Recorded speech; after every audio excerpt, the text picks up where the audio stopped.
आम्ही वाट पाहतो आहे की त्यांचं स्वागतच आहे। भेट घेतल्याचं मी बातमी पाहिली, परंतु अद्यापर्यंत मी असं कुठं माहिती किंवा तसं दुजोरा त्यांनी दिल्याचं मी पाहिलेलं नाही।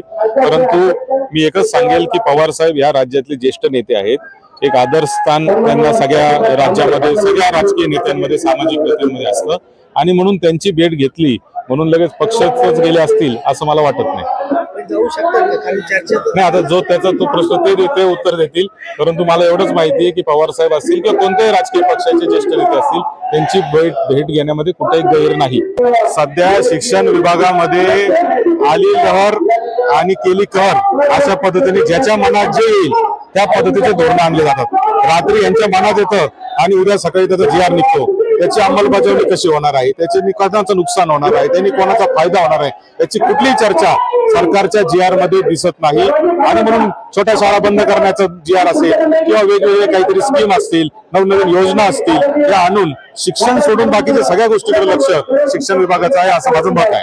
असं आहे की शिक्षणाचा कायदा ज्यावेळेस आपण केला, राईट टू एज्युकेशन, याच्यामध्ये एक गोष्ट आपण स्पष्ट केली की छोट्या छोट्या गोष्टींचे जे अधिकार आहेत ते आपण शालेय व्यवस्थापन समित्यांना दिलेले आहे। म्हणजे त्या गावातले जे शालेय व्यवस्थापन समिती, त्याचे पालक असतील, शिक्षक असतील आणि गावातले सरपंच असतील, मान्यवर असतील, यांनी गाव पातळीवर या छोट्या छोट्या गोष्टींचे निर्णय घेतले पाहिजे असं ठरलं। त्याच्यामध्ये गणवेश आला, परंतु तरी कोणत्या हेतूने हे सगळं परत एकदा मुंबईला गेलं हे आजपर्यंत न उलगडलेलं पुढे आहे। आणि म्हणून मुंबईला जायचं, तिथून निर्णय घ्यायचे, तिथून सामान पाठवायचं आणि बचत गटांनी 100 रुपयामध्ये गणवेश शिवायचे, असे कुठेतरी कुठलाही निर्णय हे शिक्षण विभाग घेतं। आणि म्हणूनच मी बोललो की ज्याच्या मनात येईल तसं काम शिक्षण विभागात चाललंय।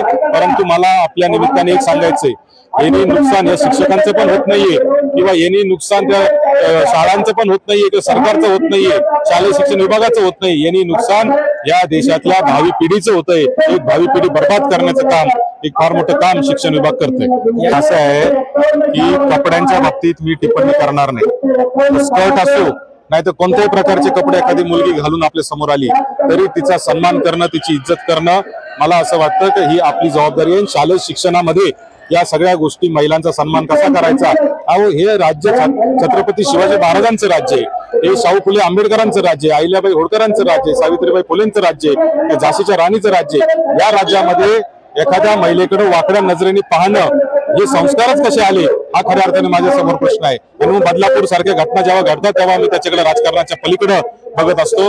राजकारण एका बाजूला आणि अशा गोष्टी एका बाजूला। आणि म्हणून एखाद्या मुलीने कोणत्या प्रकारचे कपडे घातले पाहिजे किंवा तिला कोणत्या प्रकारचे कपडे असले पाहिजे, मला असं वाटतं की हे महत्वाचं नाहीये। तर त्या मुलांच्या मनामध्ये ते संस्कार तयार करणं, परस्त्रीकडे कोणत्या नजरेने पाहायचं, हे संस्कार मला असं वाटतं की देणं आता गरजेचं आहे।